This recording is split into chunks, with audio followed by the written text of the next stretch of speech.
Cuando María Elena Velasco murió, el 1 de agosto de 2015, los noticieros de México abrieron con su foto. Aplausos, homenajes, la gente llorando en las calles. Decían que se había ido una leyenda. Decían que México perdía a uno de sus grandes íconos populares. Y todo eso era verdad. Pero había algo que nadie estaba diciendo, algo que sus allegados más cercanos conocían desde hacía tiempo y que el público masivo nunca supo con claridad. Algo que tiene que ver con dinero, con propiedades, con decisiones que María Elena tomó durante décadas de manera absolutamente deliberada y que construyeron, en silencio, una fortuna que México nunca terminó de ver. Quédate, porque la historia que te voy a contar no aparece en ningún obituario oficial. Tiene que ver con quién era María Elena Velasco cuando nadie la filmaba, con lo que hizo con cada peso que ganó y con por qué, hasta el día que murió, muy poca gente sabía exactamente cuánto valía lo que había construido. María Elena Velasco nació el 18 de septiembre de 1940 en la Ciudad de México. Pero la India María, ese personaje que la haría famosa, no nació con ella. Tardó años en aparecer. Y cuando apareció, cambió todo. El personaje de la India María era una mujer indígena recién llegada a la ciudad, ingenua en apariencia, pero con una inteligencia práctica que le permitía sobrevivir y vencer a todos los que subestimaban su origen. Era cómica, era tierna, era irreverente, y conectó con millones de mexicanos de una manera que muy pocos personajes de la historia del espectáculo nacional han logrado. ¿Por qué? Porque la India María le hablaba directamente a la gente que la clase media mexicana solía ignorar, a los que llegaban del campo, a los que vendían en los mercados, a los que hablaban con acento y no tenían el tipo de apellido que abre puertas. Esa gente se reconocía en ese personaje y lo quería con una fidelidad que no tiene precio. Literalmente, no tiene precio. Y María Elena Velasco lo entendió desde el principio. Hablemos de cómo funcionaba la industria del espectáculo en México durante los años 60 y 70, porque eso es fundamental para entender lo que vino después. En esa época, los actores y actrices en México trabajaban bajo un sistema que hoy nos parece increíblemente injusto, pero que entonces era simplemente la norma. Las televisoras y las productoras tenían el control de casi todo. Los contratos se firmaban en condiciones que favorecían a las empresas. Los derechos de los contenidos quedaban en manos de quien producía. Y el artista cobraba su caché y punto. La acumulación de riqueza a través del trabajo creativo era algo que le pasaba a muy poca gente, y casi siempre a quienes habían logrado negociar desde una posición de poder. María Elena Velasco entendió ese mecanismo antes de que muchos de sus contemporáneos lo entendieran, y tomó una decisión que en su momento debió parecer arriesgada, pero que con los años resultó ser una de las más inteligentes de toda su carrera. Decidió ser su propia productora. Eso hay que subrayarlo, porque en el México de los años 60 y 70, una mujer actriz que decide producir sus propias películas no es algo que ocurra con frecuencia. Los recursos, los contactos, el acceso al financiamiento, los canales de distribución, todo eso estaba controlado por hombres en estructuras muy cerradas. Y María Elena entró en ese mundo de frente, sin que nadie la invitara, con un personaje que ella había creado y del que no iba a ceder el control. La India María fue, desde el principio, propiedad intelectual de María Elena Velasco. Ella lo entendió así y lo protegió así. Y eso, en términos económicos, fue una decisión que durante décadas siguió generando dinero mucho después de que las películas dejaban las salas de cine. La primera película de la India María fue Tonta, tonta, pero no tanto, estrenada en 1972. Fue un golpe. El público la recibió con una entrega que sorprendió incluso a quienes ya confiaban en el potencial del personaje. Y María Elena, que había estado involucrada en la producción desde adentro, vio algo que muchos artistas nunca logran ver: el mecanismo exacto por el cual su trabajo se convertía en dinero.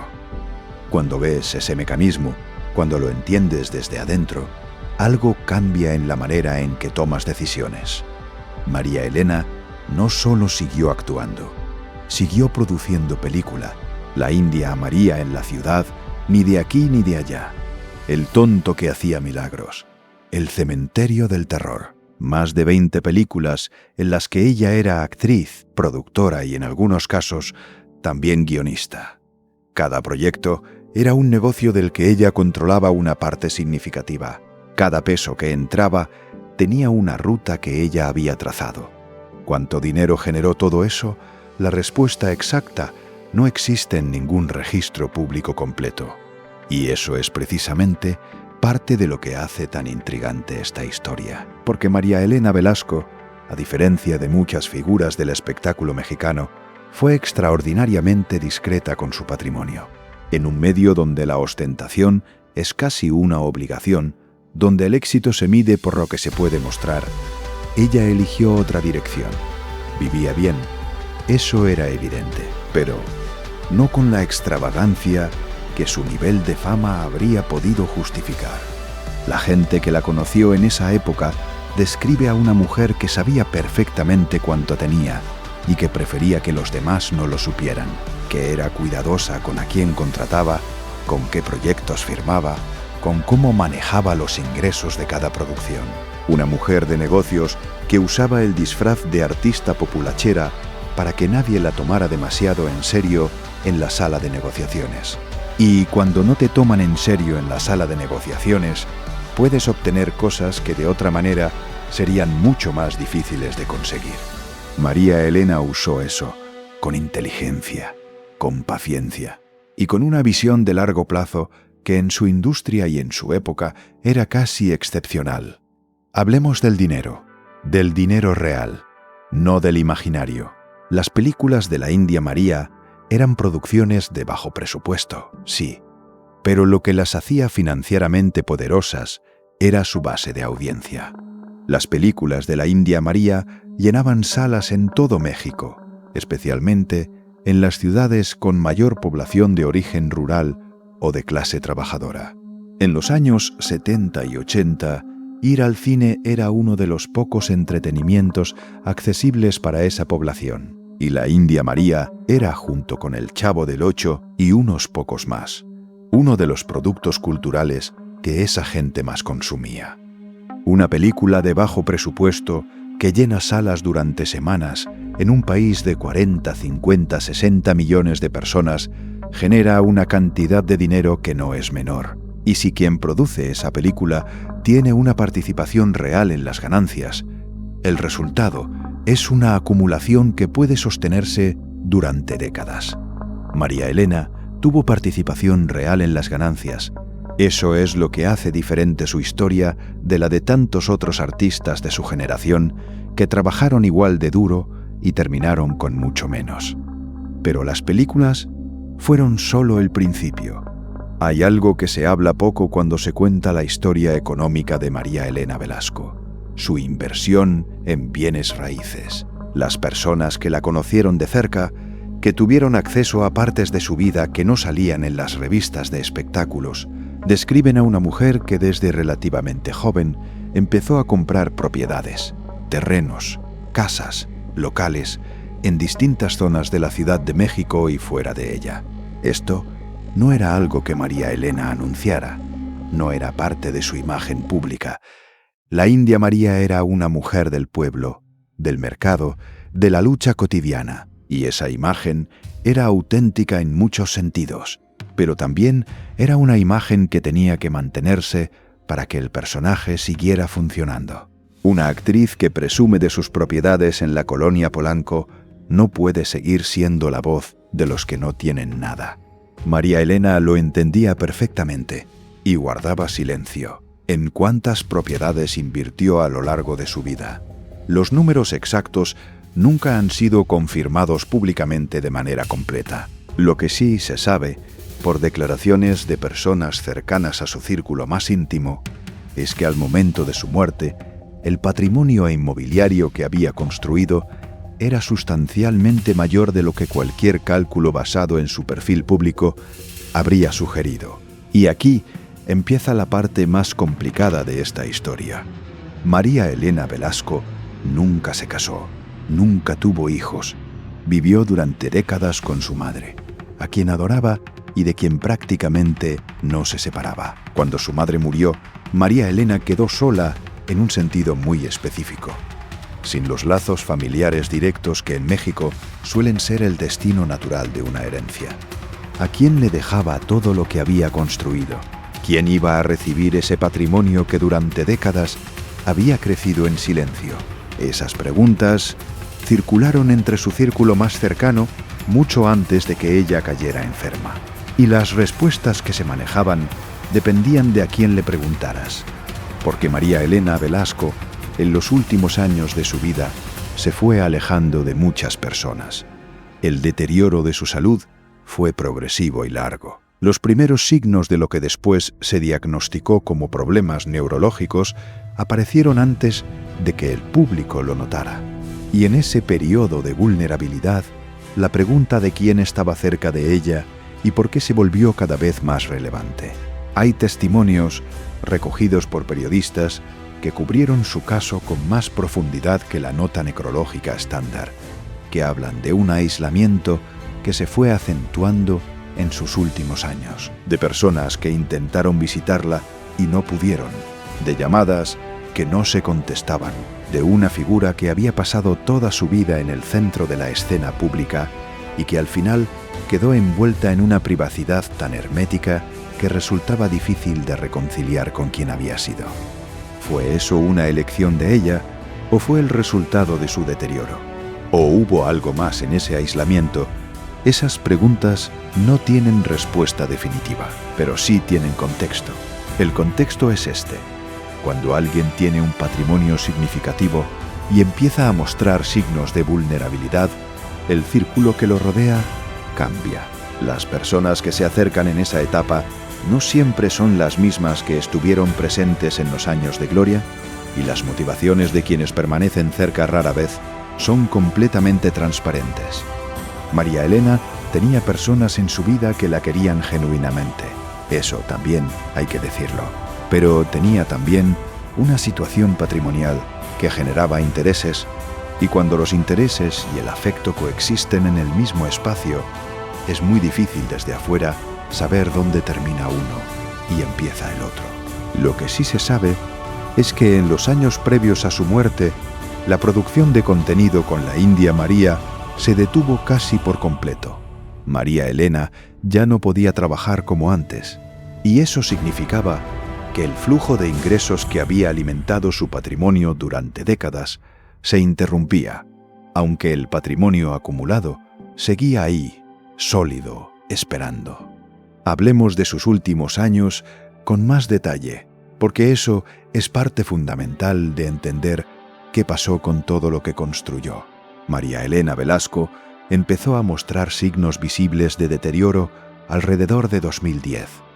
En esa época ya había pasado mucho tiempo desde su última película relevante. El personaje de la India María seguía vivo en la memoria del público, seguía apareciendo en referencias culturales, seguía siendo querido. Pero María Elena, la persona detrás del personaje, estaba lidiando con algo que su cuerpo ya no le permitía ignorar.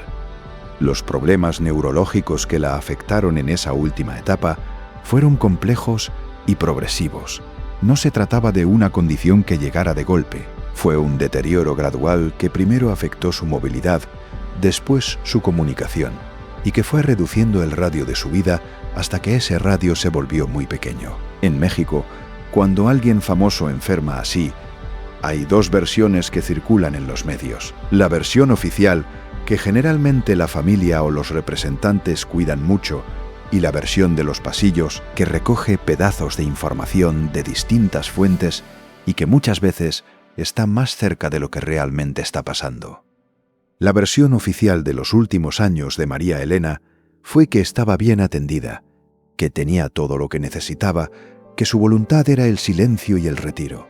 Y puede que eso fuera cierto en parte, Pero la versión de los pasillos hablaba de otra cosa. Hablaba de una mujer que en ciertos momentos no reconocía a personas que habían sido importantes en su vida, que tenía días donde el mundo que la rodeaba le resultaba confuso, que la India María, ese personaje que ella había construido durante medio siglo con una precisión artesanal, ya no vivía en el mismo lugar donde siempre había vivido, en la mente activa y afilada de María Elena Velasco. Eso es devastador para cualquiera, pero especialmente para alguien cuya identidad estuvo tan ligada a ese personaje durante tanto tiempo. Y en ese contexto, la pregunta del patrimonio volvía a aparecer con más urgencia, porque una persona en esa condición no puede gestionar activamente propiedades, contratos, derechos. Alguien tiene que hacerlo por ella, y quien sea ese alguien importa enormemente. Los derechos del personaje de la India María tienen un valor que no desaparece cuando la actriz muere. Mientras el personaje siga siendo conocido, mientras haya posibilidad de explotar comercialmente esa imagen, esos derechos siguen valiendo dinero. Y en el caso de la India María, que durante décadas fue uno de los íconos más reconocibles de la cultura popular mexicana, ese valor no es menor. ¿Quién controla esos derechos hoy? ¿Quién decidió, durante los últimos años de vida de María Elena, cómo se gestionaban? ¿Y quién tomó las decisiones sobre el patrimonio inmobiliario cuando ella ya no podía tomarlas por sí misma? Esas son preguntas que los medios especializados en espectáculos raramente hacen con la profundidad que merecen. Porque el espectáculo está en el homenaje, en la lágrima, en el recuerdo de la escena cómica. El espectáculo no está en los registros de propiedad ni en los documentos notariales. Pero ahí es donde vive la verdad de ciertas historias. Hay algo más que quiero abordar en esta parte del relato, y tiene que ver con una paradoja que define la vida entera de María Elena Velasco. María Elena construyó una fortuna representando a una mujer pobre. Eso puede sonar a cinismo, no lo es, o al menos no completamente, porque la India María nunca fue una burla de la pobreza. Era una celebración de la inteligencia y la resiliencia de quienes vivían en ella. María Elena respetaba profundamente a las personas que ese personaje representaba, y ese respeto era genuino y se notaba en cada detalle de la actuación. Pero la paradoja existe, y María Elena la vivió con plena conciencia. Que el público que llenaba las salas para ver a la India María fuera exactamente el público que menos dinero tenía, y que ese público fuera el que construyó la fortuna que María Elena acumuló en silencio, es algo que merece ser pensado con más cuidado del que habitualmente se le dedica. ¿Había culpa en eso? ¿Había algún tipo de deuda que María Elena sentía con ese público? Las personas que la conocieron bien describen a una mujer que sí tenía una conciencia aguda de ese vínculo, que cuando hablaba de su público lo hacía con un afecto que iba más allá de la gratitud profesional, que sentía que le debía algo y que parte de la manera en que gestionó su dinero tenía que ver con esa sensación de deuda. Hubo momentos en que María Elena hizo gestos de generosidad que no salieron en los medios. Ayudó a personas de su entorno cercano de maneras que nunca se publicitaron. Apoyó causas que tenían que ver con comunidades indígenas, con la preservación de lenguas y tradiciones, con el tipo de mundo del que venía el personaje que la había hecho rica. Eso no borra la paradoja, pero la matiza. Y dice algo sobre quién era la persona detrás del maquillaje. Volvamos a la fortuna. Porque hay aspectos de ella que todavía no hemos abordado y que son importantes para entender la magnitud de lo que María Elena construyó. Durante los años más activos de su carrera, entre 1972 y aproximadamente 1995, María Elena Velasco produjo una cantidad de trabajo que en volumen resulta impresionante. Más de 20 películas, participaciones en televisión, presentaciones en vivo, giras, licencias del personaje para distintos usos comerciales. El mercado de licencias del personaje es algo sobre lo que muy poca gente habla cuando se cuenta la historia de la India María, pero es significativo. Cuando un personaje alcanza el nivel de reconocimiento que alcanzó la India María, hay empresas dispuestas a pagar por asociar su imagen a productos. Hay posibilidades de licenciar el personaje para juguetes, para ropa, para artículos de todo tipo. Y si quien controla esos derechos los maneja bien, el flujo de ingresos puede extenderse mucho más allá de la vida activa del artista. María Elena controló esos derechos, con la misma meticulosidad que controló todo lo demás. ¿Cuánto dinero generaron las licencias a lo largo de los años?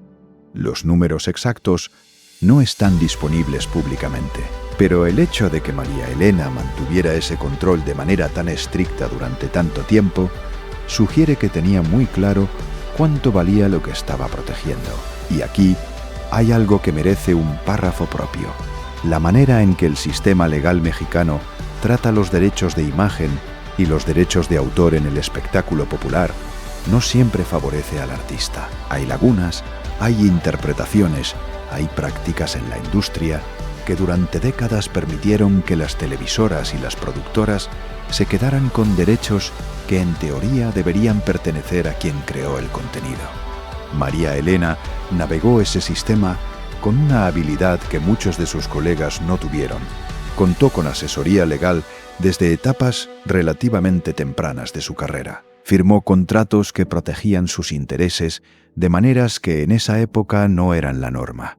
Y cuando tuvo que pelear, hay episodios de su historia profesional donde hubo tensiones con productoras, con distribuidores, con personas que querían una parte del pastel que ella sentía que le pertenecía.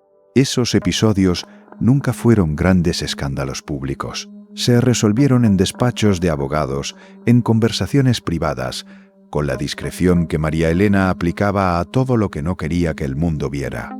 Pero existieron. Y cada vez que María Elena salió de una de esas negociaciones con lo que quería, el patrimonio que estaba construyendo se consolidaba un poco más. Pensemos en los bienes raíces con más detalle, porque hay una parte de esa historia que dice mucho sobre cómo pensaba María Elena a largo plazo. Ciudad de México, en los años 70 y 80, era una ciudad que crecía a una velocidad brutal.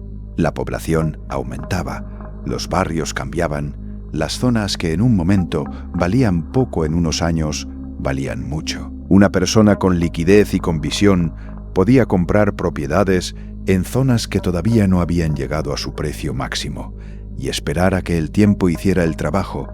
María Elena hizo eso, no solo en la Ciudad de México, también en otras partes del país donde el turismo o el desarrollo económico hacían anticipar una revalorización del suelo.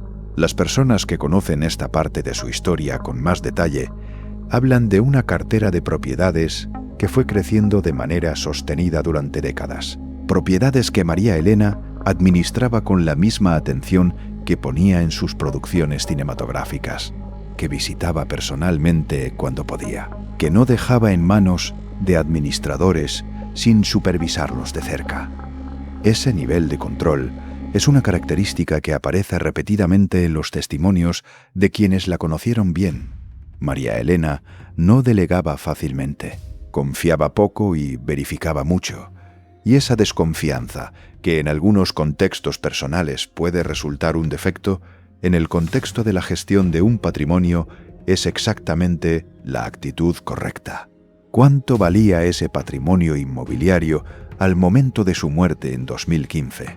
Las estimaciones que circularon entre personas cercanas a su entorno son significativas.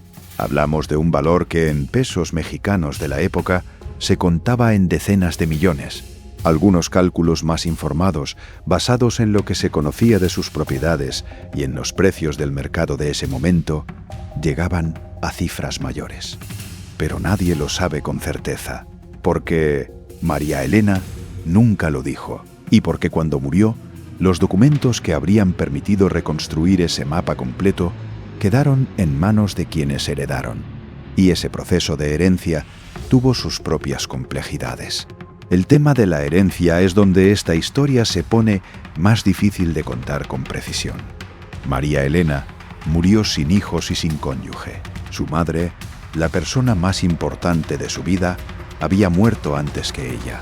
Los parientes cercanos que quedaban no eran personas con quienes hubiera tenido una relación especialmente intensa durante sus últimos años. Lo que sí existía era un testamento. María Elena Velasco no era el tipo de persona que dejara ese tipo de decisión al azar. Había planificado.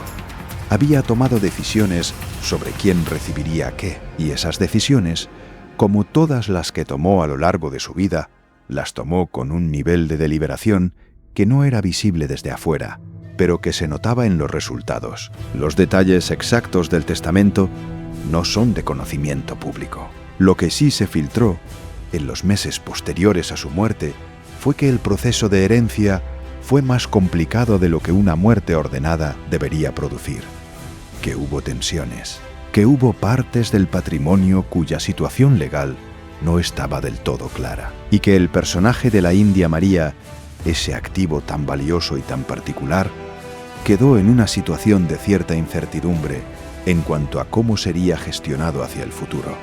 ¿Quién tenía el control real de los derechos del personaje después de su muerte? ¿Quién iba a decidir si la India María volvía a aparecer en nuevas producciones, en remakes, en cualquier forma de explotación comercial de esa imagen que durante décadas había generado millones? Esas preguntas tardaron tiempo en responderse, y mientras se respondían, el personaje quedó en una especie de limbo que a los fans les resultó desconcertante. La India María era demasiado grande para desaparecer, pero también era demasiado específica para que cualquiera pudiera tomar el control sin que se notara el vacío que había dejado su creadora. Hay algo profundamente triste en eso.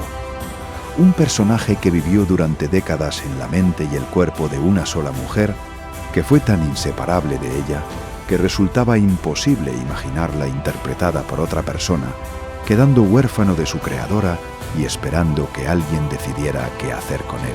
María Elena Velasco y la India María fueron en muchos sentidos la misma persona. Eso es lo que hacen los artistas más grandes, crear personajes que son tan verdaderos, tan habitados desde adentro, que la frontera entre quien actúa y quien es actuado se vuelve borrosa. La India María tenía el cuerpo de María Elena, su voz, su historia, su inteligencia. Y cuando María Elena murió, la India María murió también, aunque su imagen siga circulando en vídeos de YouTube y en la memoria de millones de mexicanos. Hablemos de un aspecto de esta historia que me parece especialmente relevante y que tiene que ver con el contexto más amplio. La relación entre género, fama y dinero en el México del siglo XX. Las mujeres, en el espectáculo mexicano de esa época, tenían opciones muy limitadas para construir riqueza a través de su trabajo. El sistema estaba diseñado para que el dinero fluyera hacia arriba, hacia los productores, hacia los dueños de los canales, hacia los distribuidores. Los artistas, especialmente las mujeres, rara vez llegaban al lado del sistema donde se tomaban las decisiones económicas reales. María Elena Velasco fue una excepción que construyó sola, sin el respaldo de una familia rica, sin un marido poderoso que abriera puertas, sin las conexiones que en México con tanta frecuencia son el verdadero requisito de acceso al éxito sostenido. Lo hizo con un personaje que ella inventó, con una audiencia que ella cultivó y con una disciplina financiera que la distingue de la gran mayoría de sus contemporáneos del espectáculo, hombres o mujeres. Fue reconocida en vida por esa dimensión de su historia muy poco. El discurso público sobre María Elena Velasco siempre se centró en la artista, en el personaje, en el humor. La mujer de negocios detrás del maquillaje de la India, María raramente apareció en primer plano, y ella, que también entendía el valor de controlar la narrativa, prefirió que así fuera. Un perfil bajo en lo económico tiene ventajas. La gente que no sabe cuánto tienes no puede ir a buscarlo. Los que no conocen el tamaño de tu patrimonio no pueden calcularlo como objetivo. María Elena sabía eso y lo usó. Quiero hablar ahora de algo que en las narraciones sobre su muerte casi nunca se menciona con suficiente profundidad. el impacto que tuvo su deterioro en las personas que genuinamente la quisieron, porque más allá del dinero, más allá del patrimonio, más allá de los derechos y las propiedades, hay una historia humana en los últimos años de María Elena Velasco, que es desgarradora en su sencillez. Una mujer que había pasado toda su vida activa, siendo el centro de todo, la que decidía, la que creaba, la que producía, la que controlaba. Una mujer que había construido su identidad alrededor de una capacidad de hacer que era total y que la definía. Esa mujer, en sus últimos años, perdió esa capacidad de manera gradual e irreversible. ¿Qué queda de quién eres cuando ya no puedes hacer lo que siempre fuiste? Para María Elena, que era actriz antes que nada, que era creadora antes que nada, esa pérdida debió tener una dimensión que va más allá de lo que cualquier descripción médica puede capturar.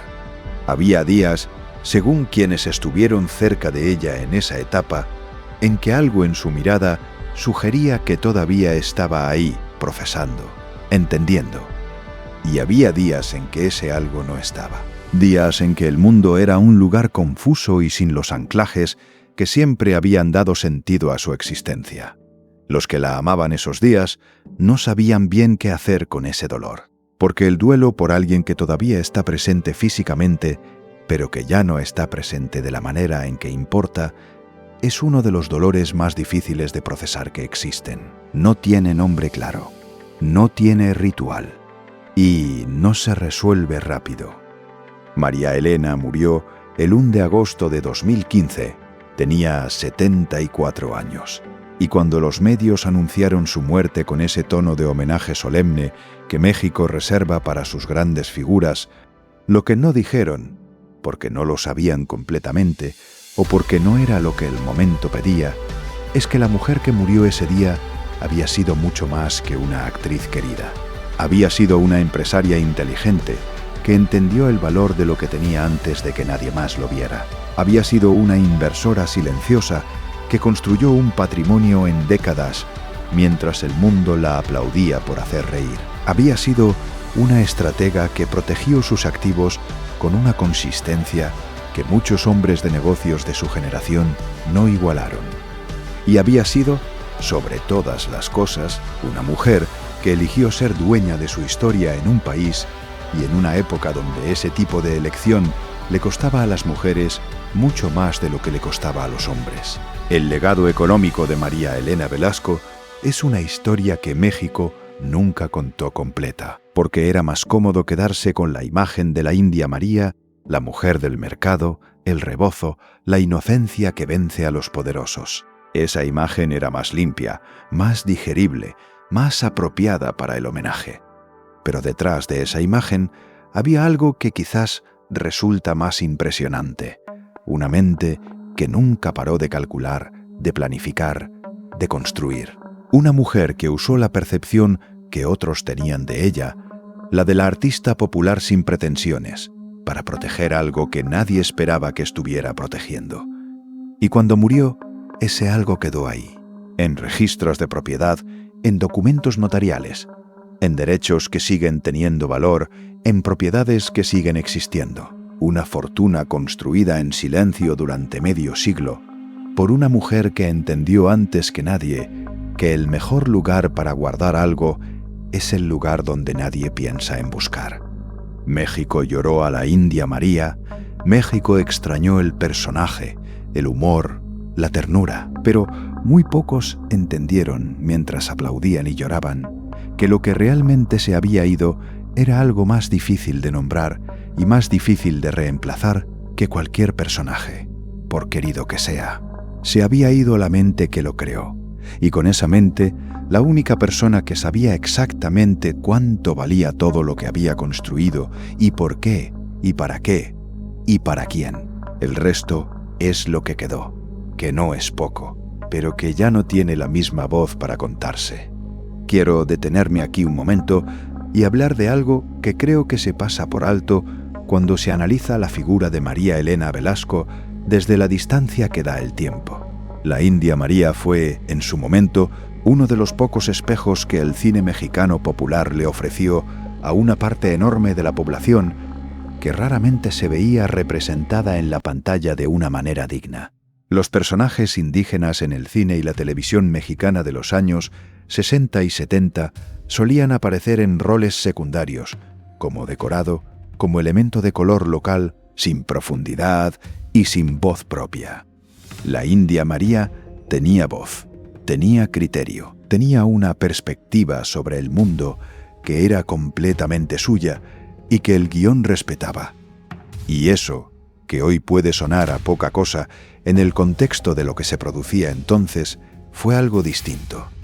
Fue una elección narrativa que María Elena defendió, que negoció en cada producción, que no cedió cuando las presiones del mercado habrían justificado un personaje más suavizado, más cómodo, más fácil de digerir para ciertos segmentos de audiencia. Ese tipo de integridad artística también tiene un costo. Y María Elena lo pagó en algunas etapas de su carrera. Hubo productores que habrían querido cambiar al personaje, que habrían querido quitarle la mordacidad, hacerlo más inofensivo, convertirlo en algo que no incomodara a nadie. María Elena se negó. Y esas negativas le cerraron algunas puertas, no muchas, porque el personaje seguía siendo demasiado rentable para que nadie quisiera prescindir de él del todo. Pero algunas, las puertas que se cierran por principio, son costosas, y los artistas, que las enfrentan con la misma calma que enfrentan cualquier otra negociación de negocios, son excepcionales. María Elena lo hizo, y el personaje sobrevivió con su carácter intacto. Eso también explica, en parte, por qué la India María duró tanto en la memoria del público. Los personajes que se doblan para complacer a todos terminan siendo de nadie. Los que mantienen algo propio, algo que se siente verdadero, aunque sea incómodo, son los que se quedan. La India María se quedó, y eso que se quedó tiene valor económico, un valor que, como hemos visto, María Elena entendió y protegió mejor que cualquier producción o distribuidora que hubiera querido quitárselo. Hay un episodio específico de los años 80 que circula entre quienes estudian la historia del cine popular mexicano y que dice mucho sobre cómo funcionaba la mente de María Elena Velasco cuando se trataba de defender lo suyo. Una empresa de distribución que manejaba algunas de sus películas en el mercado latinoamericano intentó renegociar los términos de un contrato de una manera que habría reducido significativamente la participación de María Elena en las ganancias de taquilla de ciertos países. El argumento que usaron fue el habitual en esas negociaciones. Los costos de distribución habían aumentado, el mercado era más complicado, los márgenes eran más estrechos, y si querían seguir distribuyendo sus películas, necesitaban condiciones más favorables para ellos. María Elena escuchó, pidió los números, los revisó con su equipo y llegó a una conclusión que la distribuidora no esperaba. Los números no cuadraban con el argumento. Los costos no habían aumentado tanto. Los márgenes no estaban tan comprimidos como decían. Lo que sí había aumentado era la rentabilidad de sus películas en esos mercados, y la distribuidora quería capturar una parte mayor de esa rentabilidad sin decirlo directamente. María Elena lo dijo directamente y no firmó. Encontró otra distribución, con peores condiciones iniciales en algunos aspectos, pero con una participación en ganancias que respetaba lo que ella consideraba justo. Y con el tiempo, a medida que sus películas siguieron generando audiencia, esa decisión resultó ser la correcta. Ese episodio, que nunca fue una noticia en las páginas de espectáculos, porque se resolvió en un despacho y no en una rueda de prensa, ilustra algo que se repite a lo largo de toda su historia profesional. María Elena Velasco operaba con información, con números reales, con una comprensión de los mecanismos financieros de su industria que muy pocos artistas de su época tenían. Eso no sale en el maquillaje de la India María, no sale en las escenas cómicas del mercado, ni en los diálogos con los personajes que intentaban engañarla. Pero estaba ahí funcionando en paralelo a todo lo demás, sosteniendo la carrera desde un lugar que el público nunca vio. Los bienes raíces merecen otro párrafo más, porque hay algo en esa elección de inversión que habla de una mentalidad muy particular. Invertir en bienes raíces, especialmente en el México de los años 70 y 80, requería tener acceso a información que no era pública y que no estaba disponible en Internet, porque Internet no existía. Requería conocer a las personas adecuadas, entender los planes de desarrollo urbano, anticipar qué zonas iban a crecer y en qué dirección. Requería, en definitiva, moverse en círculos que no eran los del espectáculo popular, sino los de los negocios y la política. María Elena se movía en esos círculos, con discreción sí, sin que su presencia en ellos fuera parte de su imagen pública, sí, pero se movía. Hay quienes la conocieron en reuniones donde los temas eran muy distintos a los del set de filmación, donde se hablaba de terrenos, de créditos, de contratos de arrendamiento, de plazos y de tasas, y donde María Elena participaba con la misma naturalidad con que en otras circunstancias hablaba de cinematografía o de actuación. Esa capacidad de moverse con comodidad en mundos muy distintos es una de las características de las personas que construyen patrimonios duraderos. Y María Elena la tenía de una manera que en retrospectiva resulta sorprendente para alguien cuya imagen pública era tan específica y tan alejada de ese tipo de ambiente. La India María era del mercado. María Elena era de muchos lugares a la vez. Pensemos también en lo que significaba ser mujer soltera con dinero en el México de esa época. Las presiones sociales sobre las mujeres que no seguían el guión de casarse, tener hijos y subordinar su vida económica a la de un marido eran enormes. No solo presiones sociales, también presiones prácticas, porque el sistema legal y bancario de esa época en México no siempre facilitaba a las mujeres solteras acceder a créditos, firmar contratos o ser tomadas en serio en transacciones de cierto tamaño.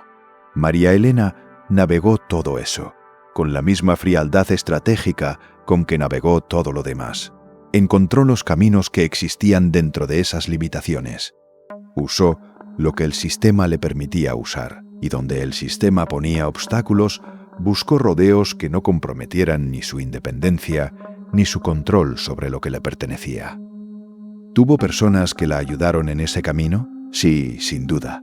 Los abogados, los contadores, los asesores de confianza son parte de cualquier historia de construcción de patrimonio. Pero la dirección, las decisiones finales, el pulso de todo el proceso fue siempre de ella. Eso es lo que distingue a alguien que construye riqueza de alguien que acumula dinero. La acumulación puede ser pasiva, puede ser resultado de circunstancias favorables, puede depender de las decisiones de otros. La construcción de riqueza requiere agencia, requiere tomar decisiones activas y correctas de manera sostenida durante mucho tiempo. María Elena construyó activamente, correctamente, durante 50 años. Y el resultado de eso quedó ahí, en 2015, esperando que alguien contara la historia completa. México recordó a la India María, llenó las redes de fotos del personaje, de escenas de las películas, de frases que la gente había memorizado sin darse cuenta. Hubo homenajes en televisión, artículos en periódicos, columnas de opinión sobre el legado cultural de una figura que había acompañado a varias generaciones. Todo eso fue real y fue merecido. Pero la otra historia, la que vive en los registros notariales y en las escrituras de propiedades y en los contratos de licencia que María Elena firmó, durante décadas esa historia no tuvo su homenaje. Quedó guardada, como tantas cosas, en la vida de María Elena Velasco, en un lugar donde el público no suele mirar.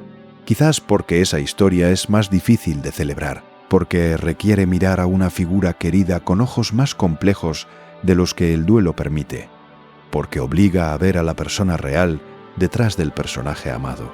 Y la persona real era alguien que calculaba, que planeaba, que protegía, que a veces desconfiaba más de lo que la imagen de la India María sugería. Y sin embargo, esa complejidad es lo que hace su historia verdaderamente extraordinaria. Porque la India María era adorable, era querida, era el tipo de personaje que te acompaña de niño y que te sigue pareciendo entrañable de adulto.